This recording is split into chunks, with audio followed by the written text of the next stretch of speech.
Chapter 16. The Red Guard Enforcement Squad.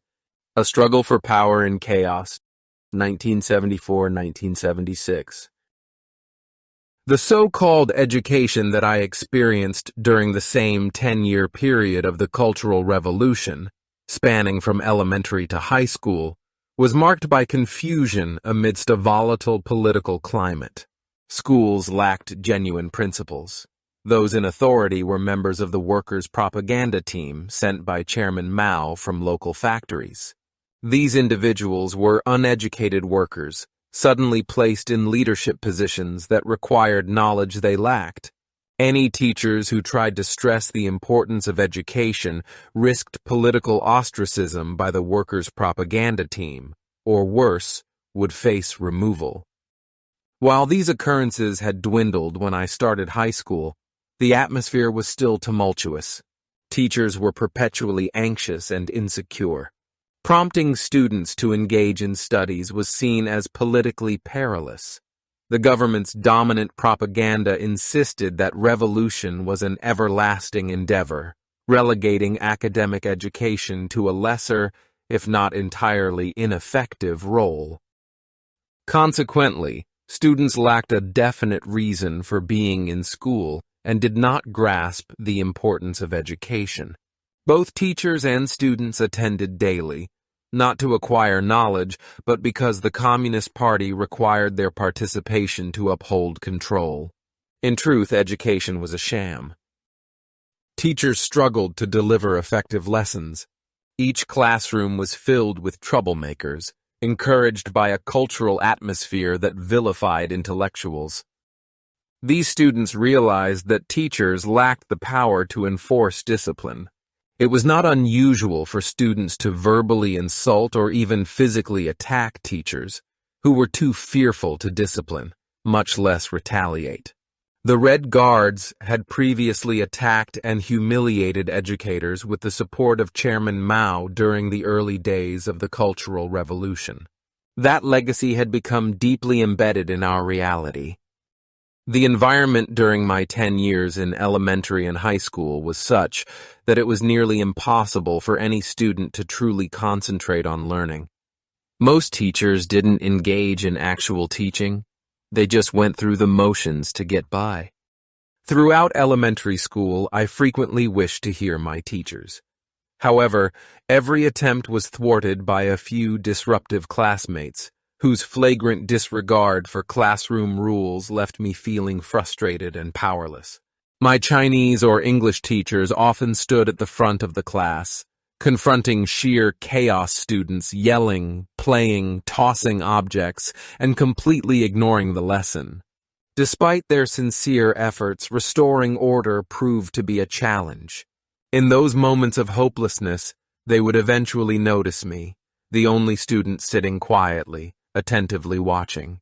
Perhaps they perceived a glimmer of sympathy in my eyes as if I were their last ray of hope.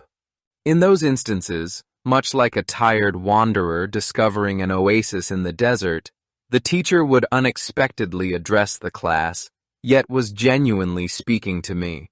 As no one else is willing to listen, I will instruct Zhenfeng Yang alone.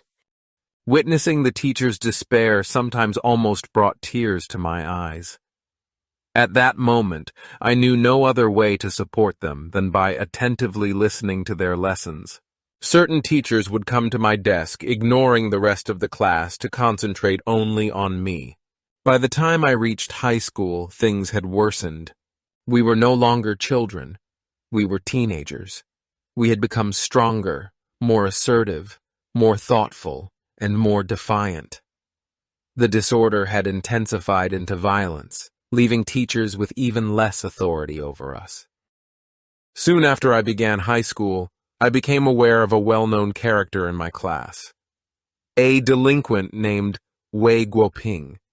His reputation had already been established before he arrived at school, with whispers about him circulating among students. He occupied a seat in the third row. Although typically reserved, he projected a distinct aura of authority. The other troublemakers in the class were more than just his friends, they were his followers. Wei Guoping was more than just a typical bully. He maneuvered intimidation with the skill of a strategist, viewing the classroom as his own domain. His techniques were meticulous. He never worked alone when he aimed to humiliate a teacher. Instead, he crafted plans and delegated tasks to his followers. For example, whenever the teacher faced the blackboard, one of his followers would comply with his instructions and toss a wooden stick at the teacher's back for kicks. As the teacher turned to address the class, Wei Guoping would cast a silent glare at anyone who dared to think about speaking. Silence. Fear. No witnesses. The teacher, unable to identify the offender, would return to the blackboard. A different student would then hurl a piece of chalk. And this cycle continued. Often feeling powerless and humiliated, the teacher would break down in tears, particularly if she were a woman. Yet teachers were unable to dismiss the class, as doing so would have breached school policies. Instead, they remained in a painful, artificial predicament. How could a student wield such power over an institution? How could a teacher become just a target? It wasn't just disruption. It bore the hallmarks of organized crime. As I grew older and stronger, I repeatedly asked myself, what should I do? Is there anything that I could do to end this? As time passed, I began to recognize its true nature evil. At 15 or 16, the political injustices denounced in the Cultural Revolution propaganda felt abstract. They were just distant slogans repeated in the media. In stark contrast, the evil I encountered daily was very real. It permeated my classroom, disrupting the fragile order in our chaotic school and flourishing unchecked. Even more troubling was that those perpetrating these acts were my own peers. What exactly was evil? In my view, evil was the intention to cause harm to others, whether justified or not. While the students who hurled objects at teachers were certainly misbehaving, the real malevolence resided in Wei Guoping's manipulation. He didn't create chaos merely for amusement. He aimed to assert dominance. He aimed to disrupt the system and compel others to satisfy his desires. Evil thrives when there is no opposition. Had I not been thrust into the student leader role, I might never have felt a personal duty to combat this evil.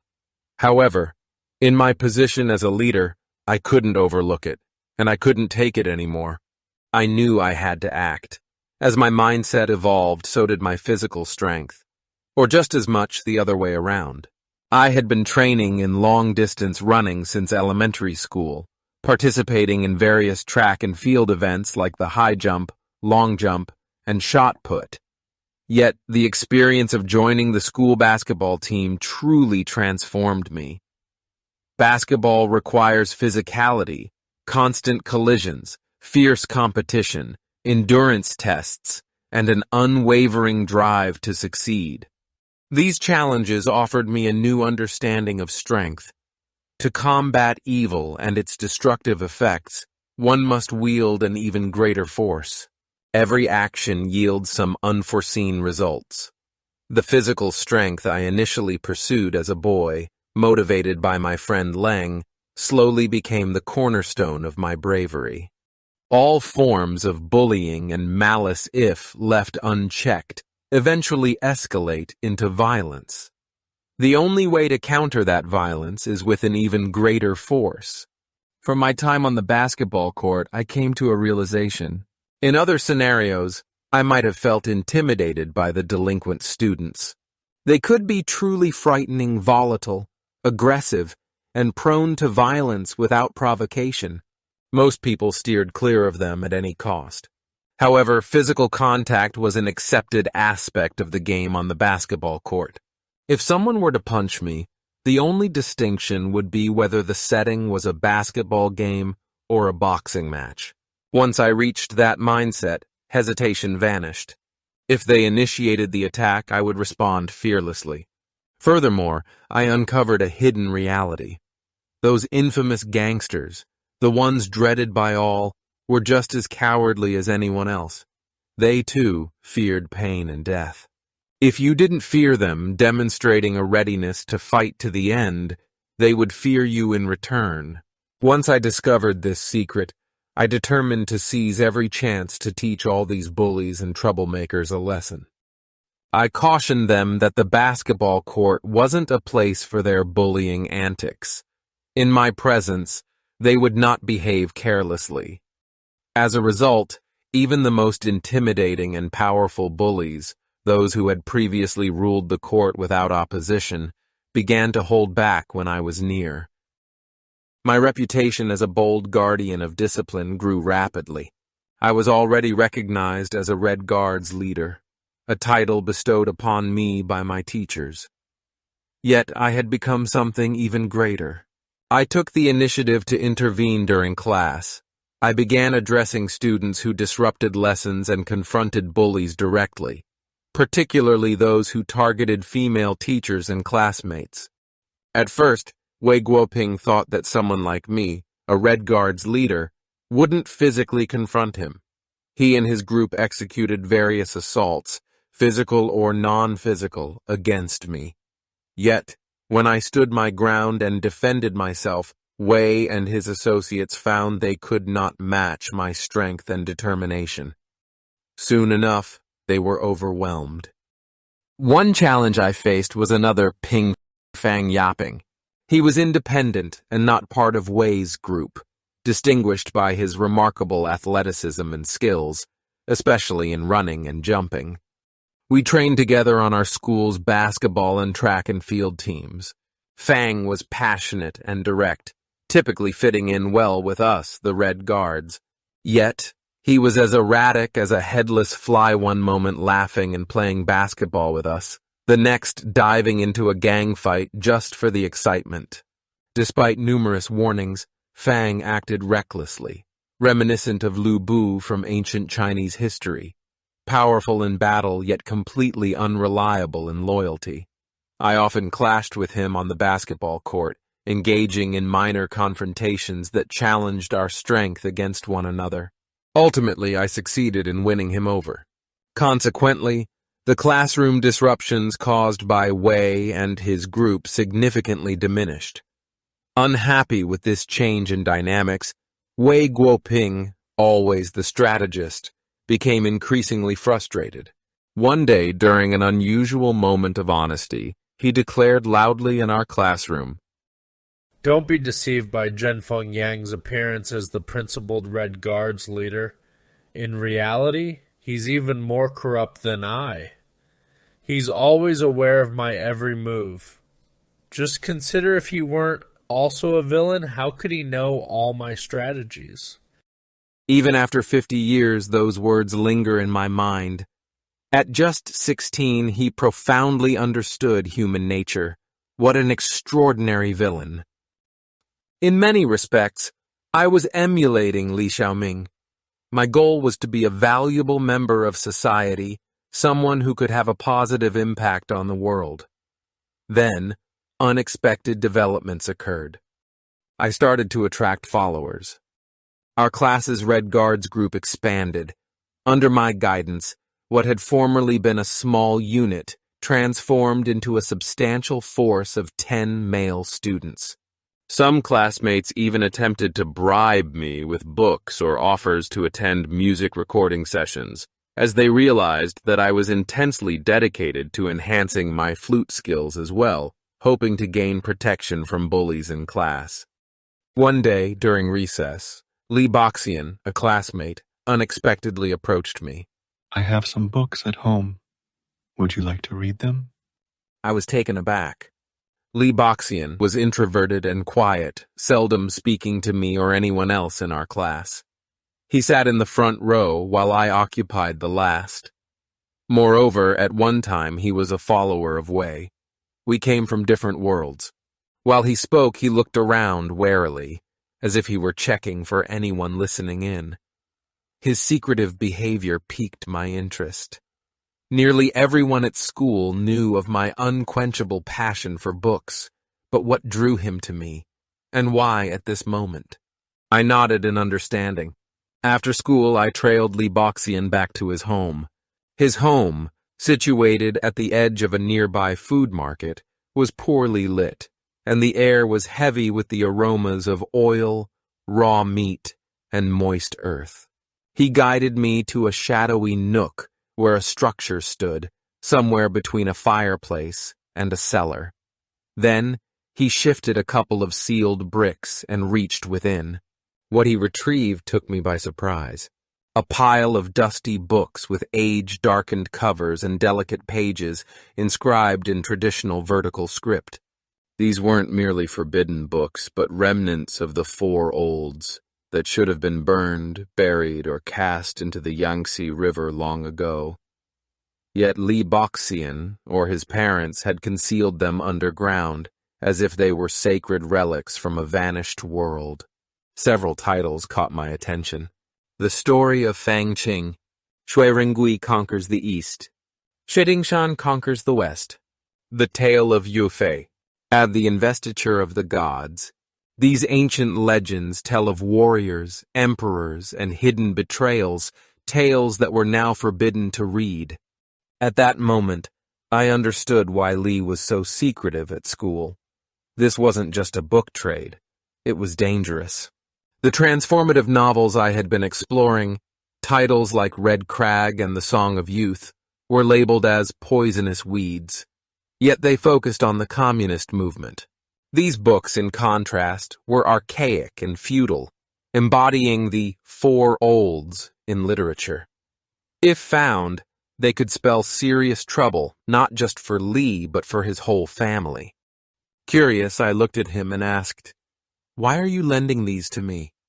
Do you know the danger?" He kept quiet and just passed me the books. Without saying anything more, I accepted them. In school, Li and I never recognized one another. Our silent, unspoken arrangement remained hidden from everyone. No one was aware of our secret relationship. However, I frequently pondered, what motivated him to take such a risk?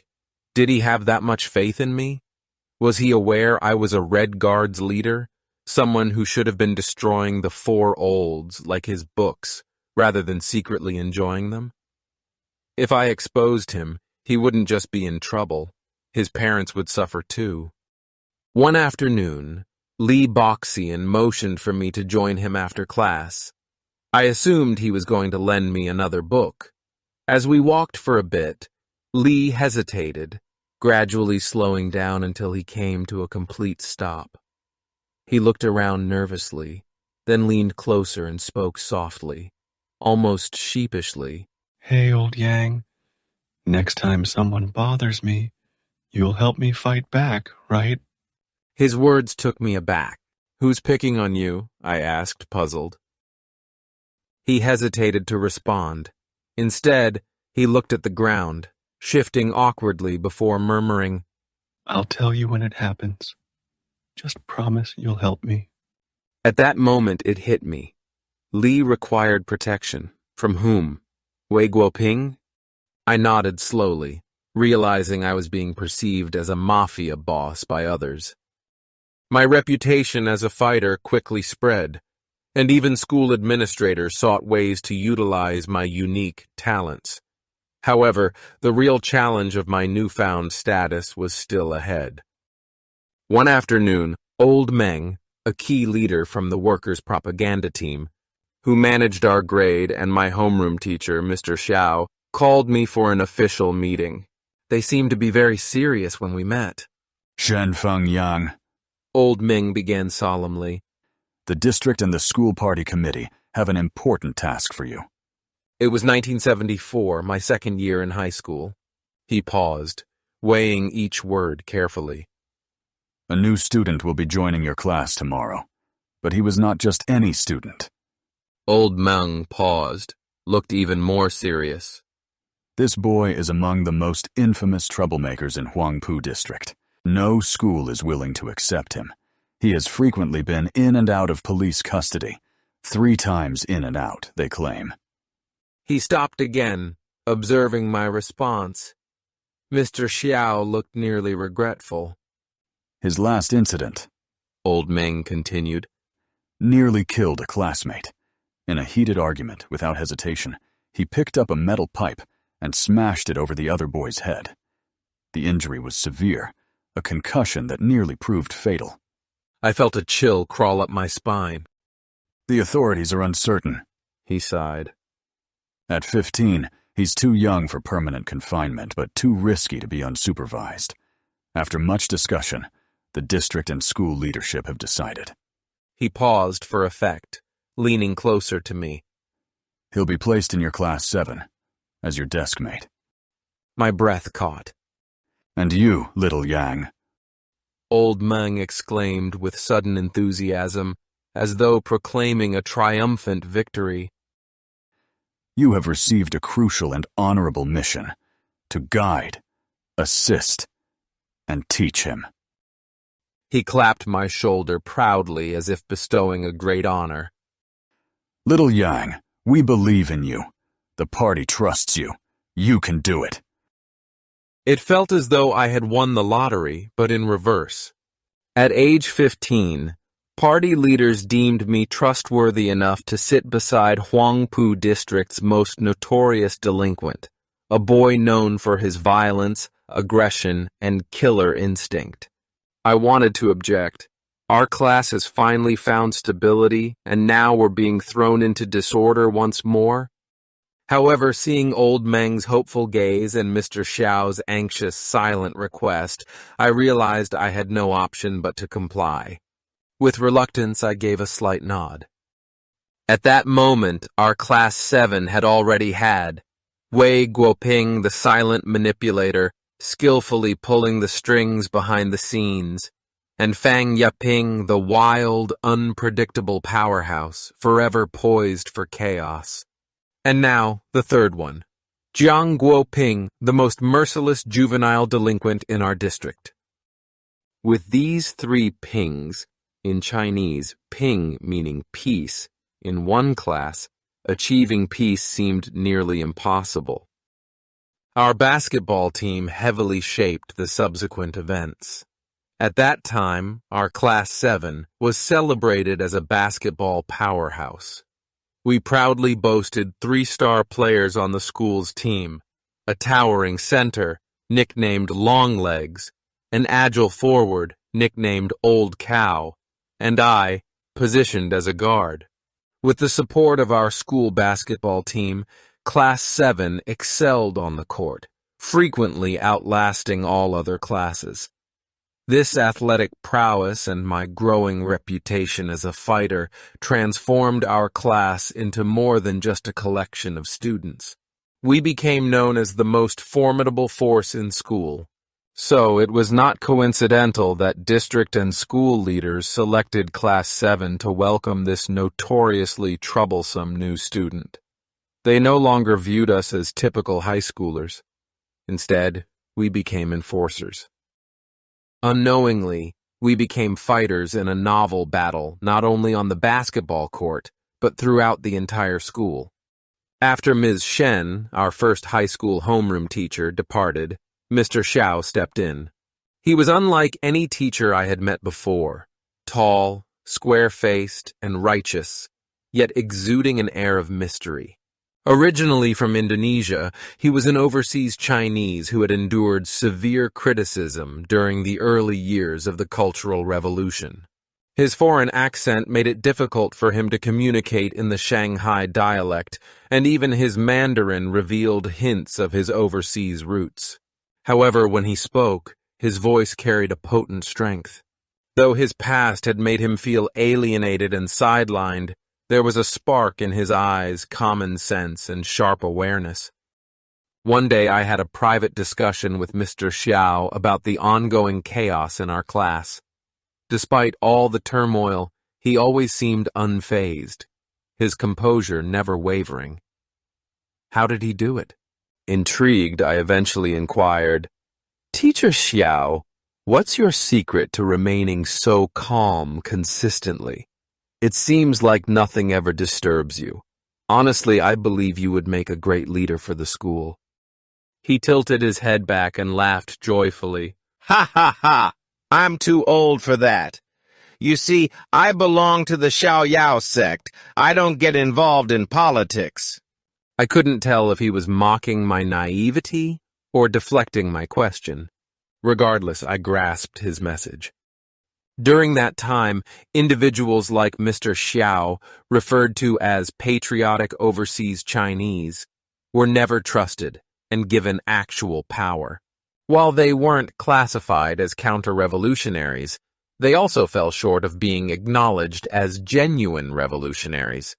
They found themselves in a precarious position, perpetual outsiders, never completely embraced. Nevertheless, Mr. Xiao was no ordinary individual. He was optimistic and open-minded, his strength softened by gentle patience.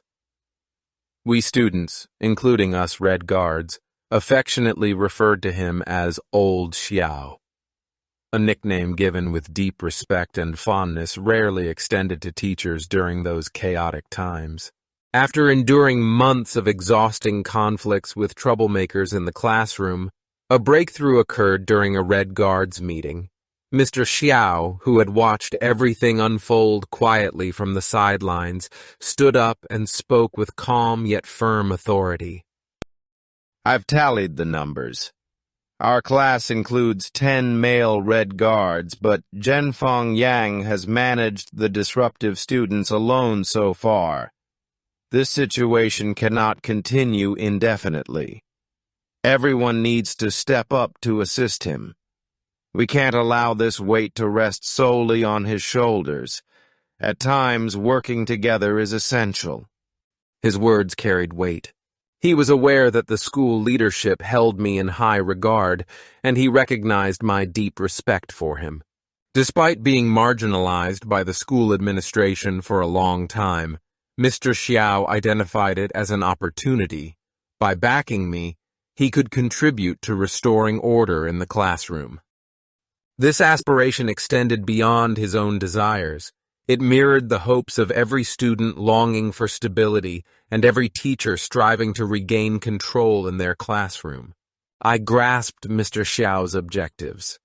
While I understood the need for leadership, it was clear that one person alone couldn't make it happen. Motivated by his encouragement, I suggested an idea that had been forming in my thoughts for some time. Why don't we form a Red Guards enforcement team, starting with our class? In front of my Red Guards classmates, I presented my plan. Starting now, if anyone stands up without permission, disrupts the teacher, causes disturbances, or continues to misbehave despite multiple warnings, our enforcement team will intervene. We will remove the troublemaker from the class and place them in a designated room for reflection and, if needed, implement further consequences. A bold Red Guard named Ye Guohua promptly asked, Such actions need coordination. Who determines our timing and who leads the way? Everyone gazed at me. I answered without a moment's pause. Currently, our primary issue is Zhang Guoping. If he starts behaving, the others will likely follow suit. I will take charge and provide him with the first warnings. However, should the situation escalate into a confrontation, if Zhang Guoping resists, it's crucial for everyone to intervene right away. As Teacher Xiao mentioned, we must act together to show strength. Though many of them nodded, a flicker of fear remained in their expressions.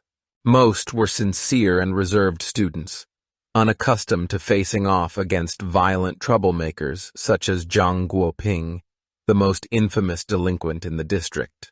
The idea of opposing him directly filled them with dread.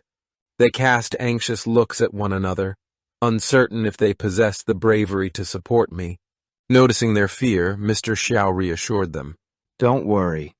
I'll be right by Zhenfeng Yang's side when the time comes. You don't all have to fight. Supporting this effort is enough. Plus, you have Yang. If he can face Zhang Guoping without fear, so can you.